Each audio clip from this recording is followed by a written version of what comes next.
여러분 한 주간 잘 보내셨습니까?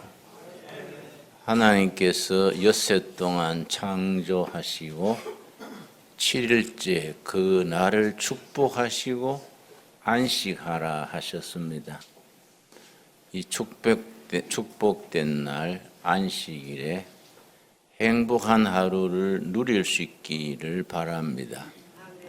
신학이 1517년 종교개혁 일어난 이래로 500년 동안 출애굽기를 중심으로 하는 구원신학이 신학의 주류, 메인스트림 그럽니다. 주류를 이루어 왔습니다. 출애굽기를 중심으로 하는 신학적 바탕은 구원신학, 예수를 믿음으로 죄와 죽음에서 해방돼서 구원신앙에 이르는 구원신학이 주류랬는데 최근 20, 30년 전부터 신학의 주류가 출애굽기에서 창세기로 옮겨지고 있습니다. 세계적인 추세입니다. 우리 개신교에서만 그런 게 아니고 캐톨릭교회, 동방정교회, 영국에서 일어난 성공회, 다 세계교회의 공통된 흐름입니다. 창세기로 신학의 주류가 옮겨간다는 것은 무슨 의미냐? 창조신앙, 구원신학에서 창조신앙으로 신학의 중심축이 바뀌는 겁니다. 그렇다고 해서 출애굽기의 구원신학이 약화되거나 소홀히 되는 것이 아니고 당연히 구원신학은 신앙의 중심이지만은 강조점이 창조신앙으로 창세기로 바꿔지는 겁니다. 왜 바뀌어지느냐? 지구 생태계가 너무 허물어지고 여러 가지 공해, 여러 가지 나쁜 공기, 나쁜 물, 나쁜 환경, 나쁜 생활 태도로 사람들의 몸이 망가지고 마음이 망가지고 인간관계가 허물어지고 이런 증상이 세계적으로 너무 심해지기 때문에 창조 섭리로 되돌아가야 한다. 창세기 하나님이 창조하실 때 그 기본으로 되돌아가야 한다. 그래서 창조신학, 생태신학, 때로는 환경신학 그렇게 부릅니다. 그만큼 지구 공동체 전체의 여건이 어려워지기 때문에 신학의 흐름이 바뀌어지는 겁니다. 참 돌이켜보면 감사한 것이 우리 두레선교 운동은 시작된 지 1971년 서울 청계천 빈민촌에서 시작된 지 48년을 넘어서는데 시작할 때부터 우리가 교회 창립의 기준 중에 하나를 창조 섭리를 회복하고 유지하자. 그게 교회 설립 목표의 하나로 늘 지켜왔습니다. 근데 우리가 이제 동두천에 들어와서 시작한 지가 2011년 10월 3일이지요. 수도원으로 올라가는 입구에 큰 돌에 새겨놨지 않습니까? 누가복음 3장 21절, 22절. 그 하나님의 영이 임하셔서 하늘이 열리고 성령이 임재하시고 그러고 하나님의 음성을 듣는 2011년 개천절날 우리가 시작이 된 거지요. 그 이후로 이 자연 속에서 우리가 교회, 학교, 마을 세우면서 그동안에 뭐 바빠가지고 두서없이 앞뒤도 바뀌고 잘 챙기지도 못하고 그래 했습니다마는 이제 좀 여유가 생겼지 않습니까? 이제 좀 정신을 바짝 차리고 차근차근 제대로 성경적인 신학적인 바탕 위에 교회를 바로 세워나갈 때가 됐다. 저는 그래 생각합니다. 그래서 5주 전부터 우리 설교의 주제가 어떤 교회를 세울 것인가, 이 주제를 가지고 오늘 5번째 시간입니다. 여러분 기억하시지요?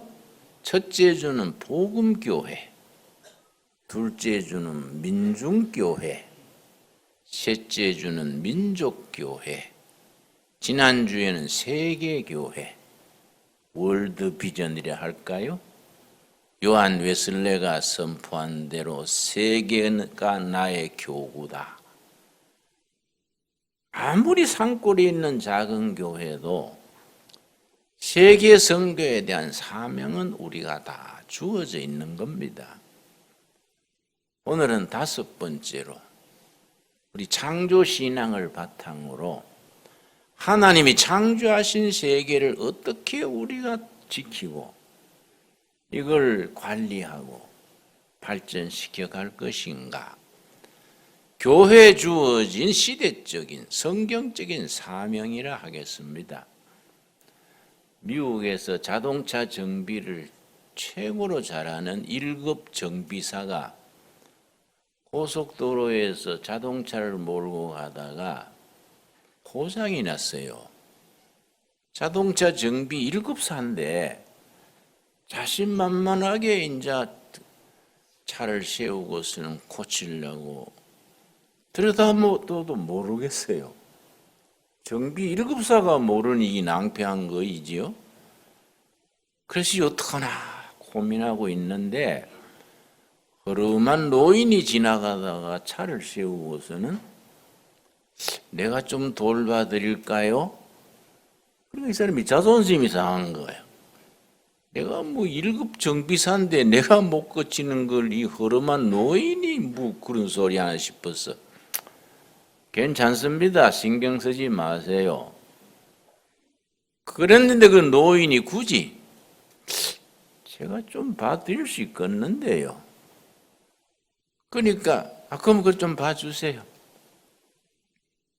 그 노인이 차 그 앞에 있는 뚜껑을 뭡니까? 본네트라 그럽니까?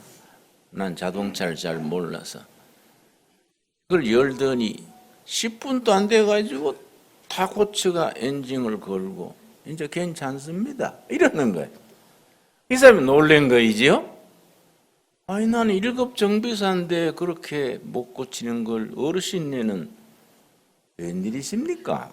그러니까 내가 이 자동차를 만든 헨리 포드란 사람입니다. 헨리 포드 창업자예요. 내가 이 자동차를 만든 사람입니다. 만든 사람이 다 알지요. 온 우주, 우리 살아가는 세상을 만든 분이 아시지요.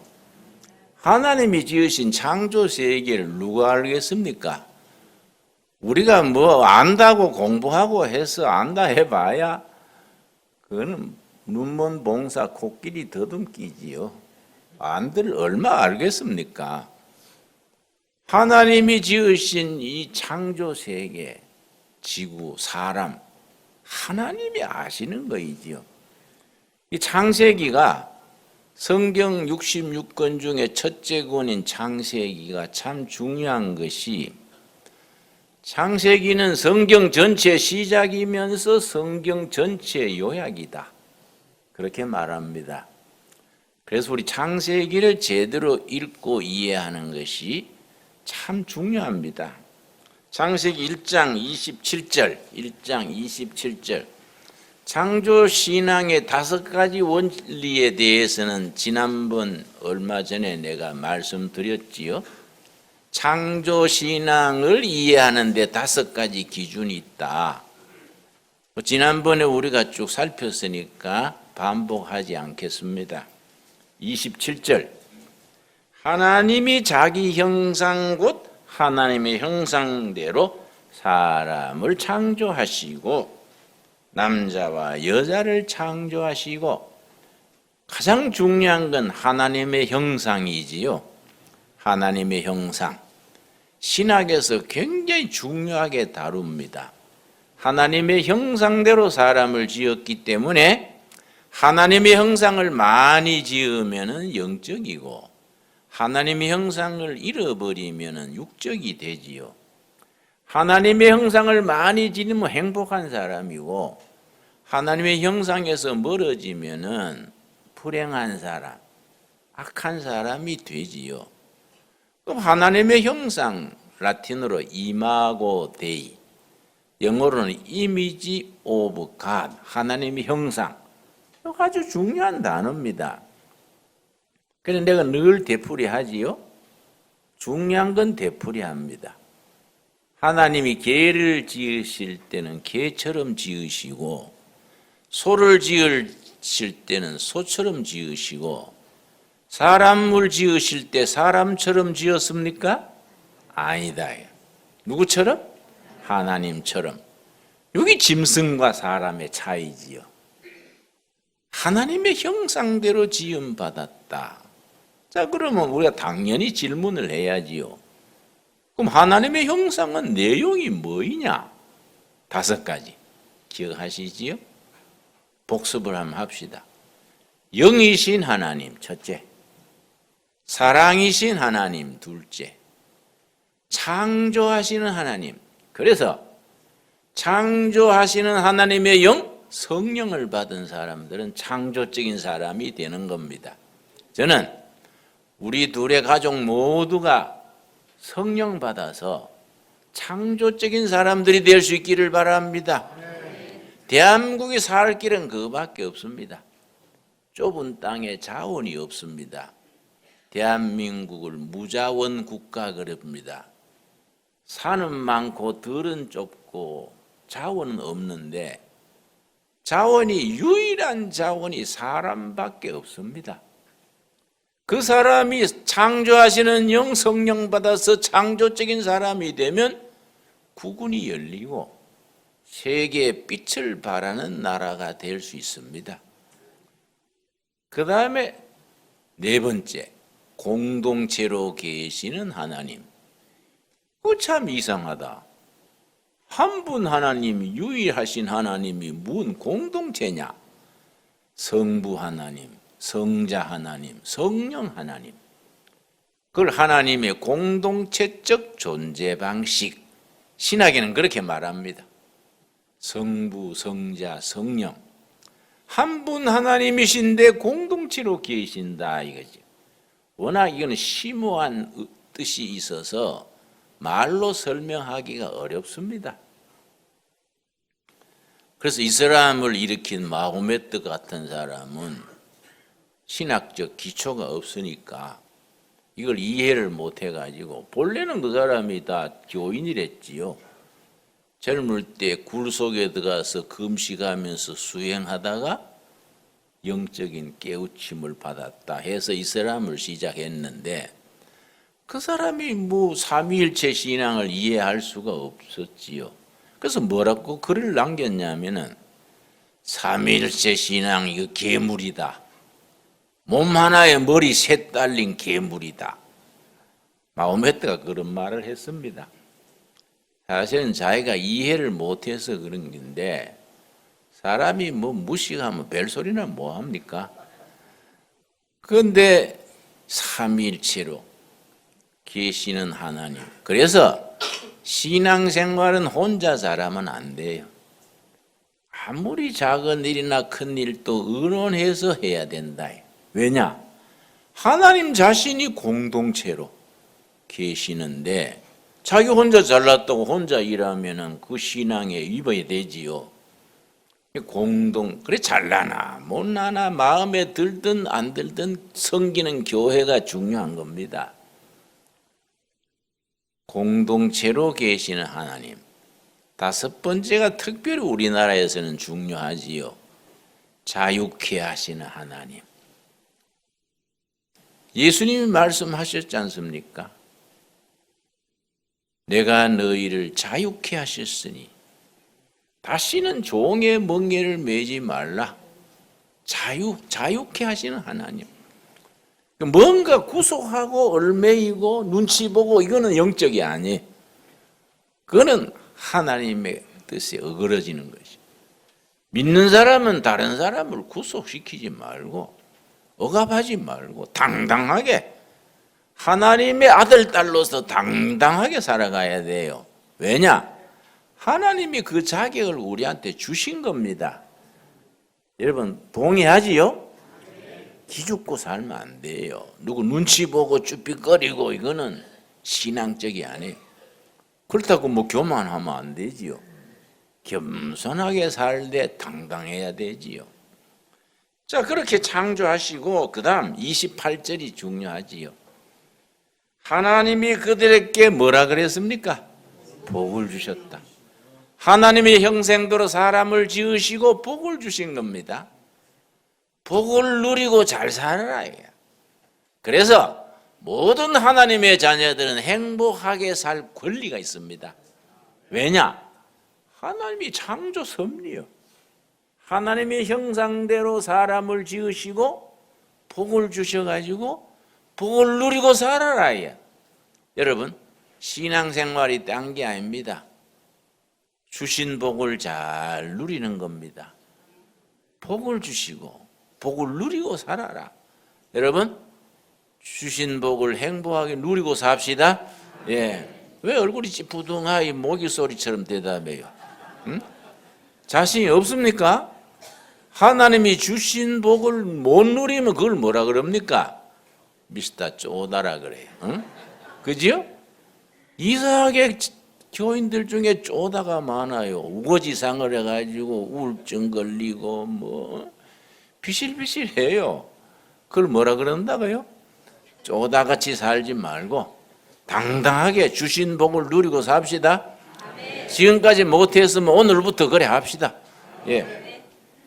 복을 주시며 주시고서 이제 그 복을 누리는 내용이 그 다음 나오는데 하나님이 그들에게 이르시되 생육하고 번성하여 땅에 충만하라. 생육해라. 가정도 생육하고 기업도 번성하고 충만해라. 지난주에 우리 산양이 아주 그중에 제일 우유를 많이 내는 양이 새끼를 낳았어요. 3마리를 낳았는데 2마리가 암놈이에요. 아주 대박이지요. 예. 그 앞에 낳는 이 산양은 2마리를 낳았는데 둘 다 쑥놈이에요. 그 우리 막 담당이 입이 쑥 나와가지고 에이씨 화가 나가지고 응? 그래서 내가 그렇다고 그 수건 낳았다고 발길로 차지 마서 이번에는 아주 3마리 중에 2마리가 암컷이니까 기분이 좋은 거야. 그래서 내가 이 사람 또 수컷이 그렇게 천대받을까 봐 겁내네. 우리 며느리가 지난 주에 셋째 딸 100일 잔치를 했는데 딸만 3이요. 그래서 내가 1명만 더 낳아라. 딸 하나만 더 낳아라. 이 딸 4마리가 아니고 딸 4명이 되면 번성하는 게 충만하라 번성하라. 딸 4명이 시집가서 또 딸 4명 낳으면 4, 4, 16, 16명 가훈이 번성하지 않습니까? 안 그렇습니까? 번성해라. 주신 축복을 누리고 번성해라. 여러분 번성하고 충만하고 주신 복을 넘치게 누릴 수 있기를 바랍니다. 그런데 29절에 아주 중요한 구절이 있지요. 하나님이 이르시되 내가 온 지면에 씨 맺는 모든 뭡지요? 채소. 이 말씀 잘 아시지요? 번번이 말씀드렸으니까 성경 원문은 약초입니다. 약초. 하나님이 약초를 먹게 하시고 약초와 씨 가진 열매 맺는 모든 나무를 너희에게 주노니 너희의 먹을거리가 되리라. 먹거리, 하나님이 먹거리를 주신 거예요. 처음에 두 가지를 주신 겁니다. 약초, 씨 맺는 약초. 그래서 성경 원문이 히브리어의 원문에는 이 채소가 약초로 되어 있어요. 약초. 당근도 약초고 시금치도 약초고 배추도 약초지요. 그리 꼴짝이 우리 위에 우리 약초 동산 하는 거 여러분 왔다 갔다 보시지요? 이 꼴짝이에 우리가 찾아낸 약초만 7, 80가지가 넘어요. 그 약초를 골고루 한테 심어가지고 이걸 가지고 우리가 주신 먹거리로 삼자. 또 씨 가진 열매 과일이지요. 과일. 그리 뒤편에는 과일 단지를 하려고 그럽니다. 그 농약 뿌리고 하지 말고 그거 아주 신선한 과일로. 그 과일이든 채소든 땅의 비옥도가 그걸 결정합니다. 비옥도를 전문용어로 휴머스가 휴머스. 휴면 빙할 때 그 휴머스. 흙의 비옥도를 휴머스 그래요. 휴머스 지수가 10에서 20 사이면 농약이 필요 없어요. 산에 도토리에 농약 칩니까?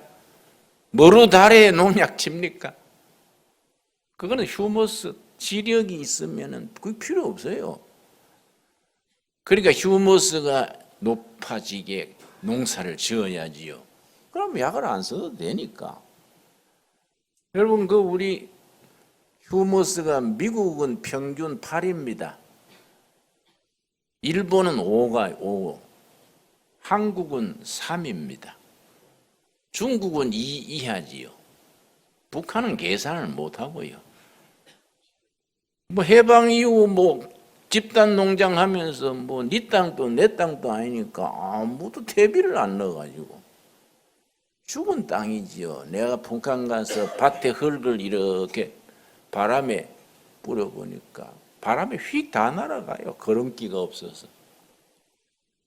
그런데 휴무스가 왜 중요하냐? 한 평에 3.3 평방미터의 딸기를 키우면 미국은 30kg가 나옵니다. 일본 땅에서는 18kg가 나오고요. 한국 땅에서는 10kg가 나옵니다. 평균이지요. 비옥 지수 때문에. 하나님이 지으신 이 귀한 땅에 우리가 열심히 퇴비 넣고 가꾸어서 휴머스를 높여서 주신 먹거리, 약초, 과일을 마음 놓고 먹고 병든 사람 치료하고 국민 동산으로 만드는 게 얼마나 중요합니까? 이게 창조 섭리에 들어가는 일이다. 이게. 이해갑니까? 오늘 본문 말씀 역대하 7장 14절 보겠습니다. 역대하 7장 14절 말씀 665페이지입니다. 우리가 성경을 그렇게 전체로 읽어야 되지 성경을 너무 우리가 영적으로만 읽어도 안 되고 세상적으로만 읽어도 그건 성경이 아니지요. 노노 맹자나 불경하고 성경은 다르지 않습니까? 영적이면서 현실적이고 현실적이면서 영적으로 읽어야 성경을 제대로 읽는 거지요. 역대하 7장 14절 내 이름으로 일컫는 내 백성이 그들의 악한 길에서 떠나 스스로 낮추고 기도하여 내 얼굴을 찾으면 내가 하늘에서 듣고 그들의 죄를 사하고 그 다음 같이 읽겠습니다. 그들의 땅을 고칠지라. 땅을 고칠지라. 그래서 둘의 교회, 둘의 선교 운동의 구호가 확실합니다. 땅과 사람을 살리는 공동체. 둘의 공동체. 땅과 사람을 살리는 공동체. 땅 살리는 것이 사람을 돕는 거이고 사람 살려놓으면 땅 살리는 거이고 땅과 사람을 살리는 공동체, 둘의 공동체. 이 말 여러분 마음에 확실하게 담으십시오. 두레긴 어떤 교회 가면 뭐 누가 목사고 누가 장로고 그래봤자 그게 뭐 중요합니까? 땅과 사람을 살리는 교회입니다. 자신 있게 대답해야 됩니다. 땅과 사람을 살리는 공동체, 둘의 공동체, 둘의 선교 운동. 하나님께서 너희가 회개하고 마음을 고치고 기도하고 하나님을 향하면 너희 땅을 고쳐주겠다. 병든 땅을 고치고 병든 사람을 고치고 바로 치유하시는 하나님이에요. 힐링 갓, 치유하시는 하나님. 신약에 가서 로마서 8장에 치유하시는 하나님의 약속이 있습니다. 로마서 8장. 산천초목과 사람들이 성령의 사람, 하나님의 사람들이 나타나는 것을 기다리신다는 겁니다. 로마서 8장 19절 말씀. 피조물이 고대하는 바는 하나님의 아들들이 나타나는 것이니, 하나님의 사람, 성령의 사람. 삼천초목, 곤충도 나무도 꽃도 벌레 한 마리까지도 하나님의 사람들이 나타나는 것을 기다리고 있다. 왜냐? 20절.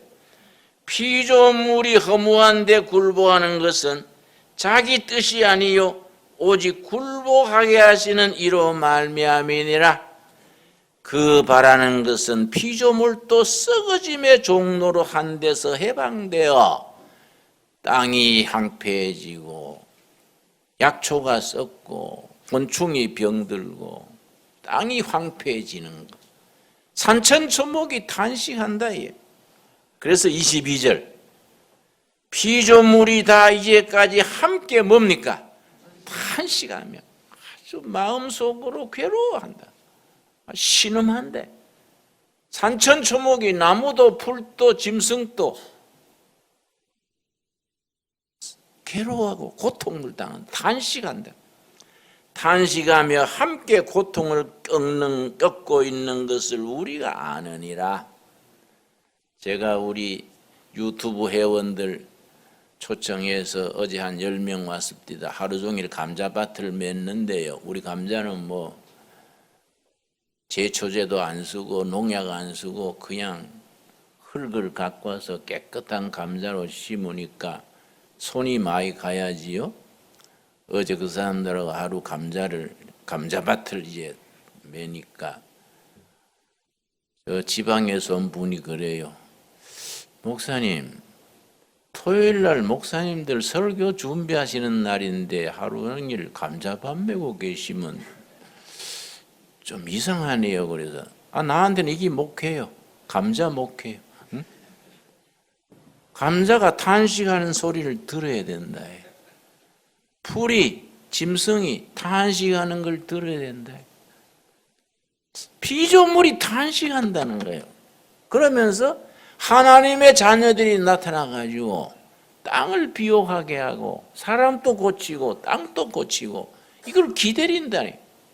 이해가 갑니까?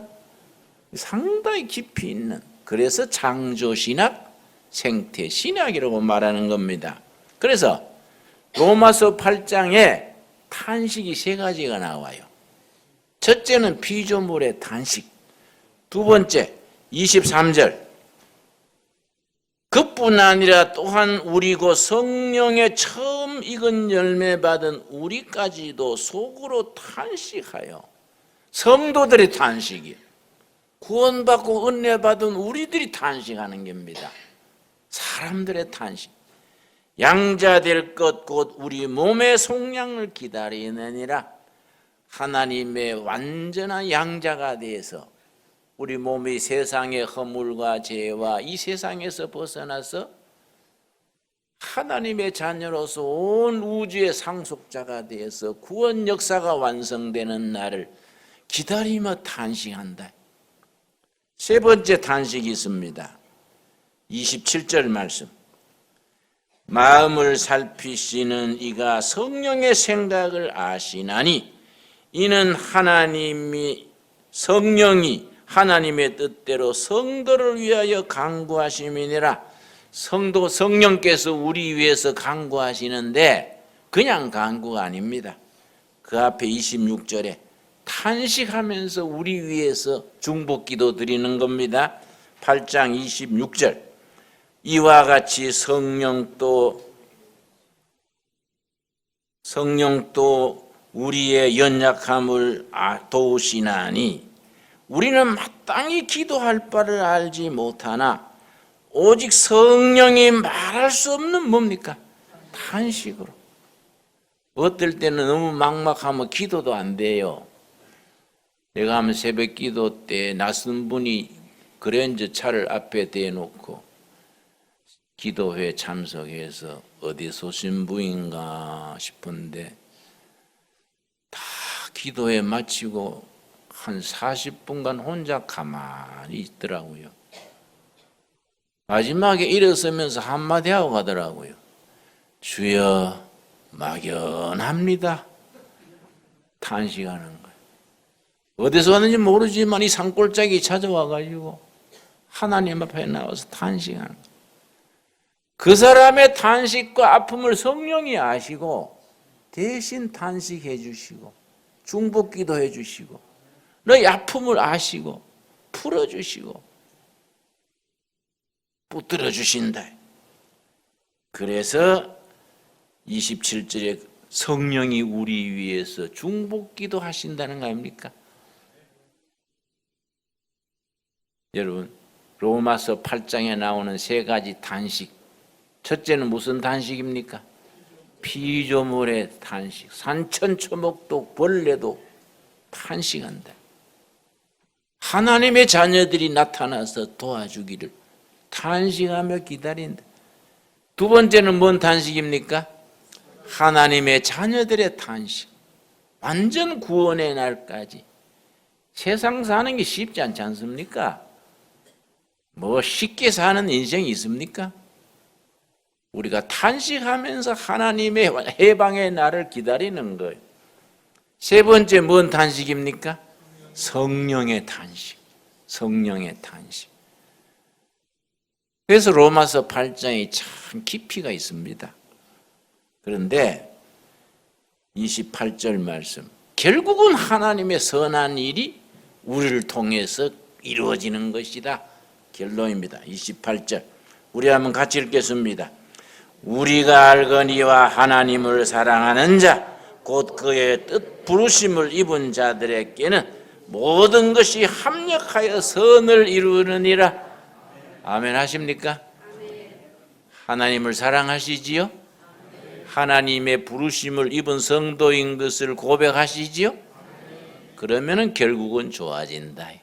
나쁜 일도 슬픈 일도 괴로운 일도 결국은 좋아진다.